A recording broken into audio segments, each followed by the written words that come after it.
Early years arts has an amazing array of generative and radical creative work within its practices, its thinking and its research. I think this may have something to do with the way in which young children and those who work creatively with them understand the world.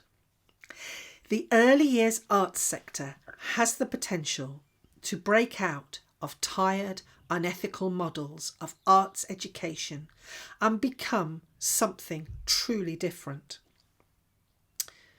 In order to become different, it has to change the short-term model of parachuting artists in and out of projects.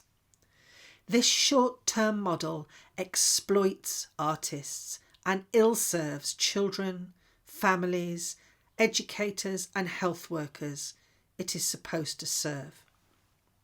I draw on Eleonora Belfiori's recent paper, which frames the way in which publicly funded arts projects happen as fundamentally unethical.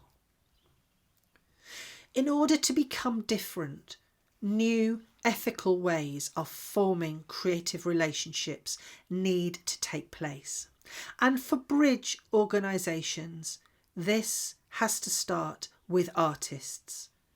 The exploitation of artists and extraction of their knowledge without proper care has become so commonplace it is perhaps the most difficult thing of all to begin to change.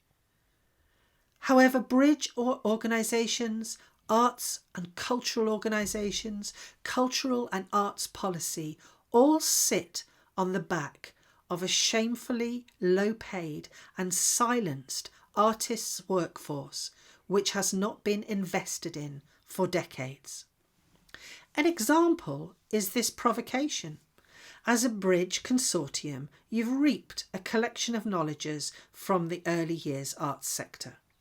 You will use this knowledge to advance your own knowledge and to say you have consulted as an outcome. But there has been no cross-pollination of this extracted knowledge between the arts and thinkers who've contributed. I think this kind of extraction without investment, coupled with the rise and acceptance of the short-term project, has led to a crisis in funded arts, and this will ultimately lead to further decline in the credibility of publicly funded arts, unless artists are actually invested in.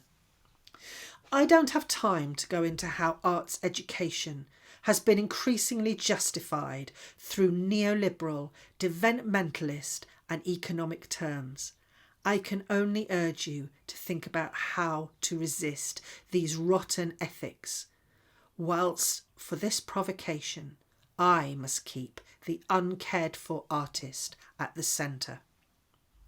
What concerns me hugely is the difficulties artists face in being able to pass on, exchange and grow their knowledge and experience in a climate of conviviality, cooperation and care.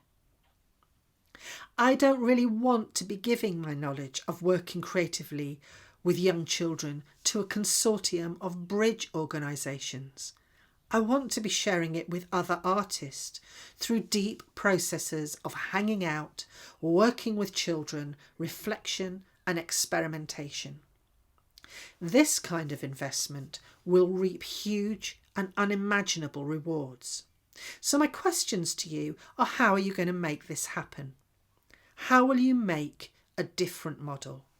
How can the existing but isolated knowledge of creative work with our youngest children be shared and cross-pollinated throughout the UK? How are you going to make sure the work you commission and support is advocating and caring for artists rather than colonising their knowledge? How will you include rather than extract, isolate and reduce artists' ways of knowing into planning and policy? How are you going to resist short-termism in arts funding? And following Bill Fiore's paper, how are you going to start caring for the artists upon whose back the whole industry rides?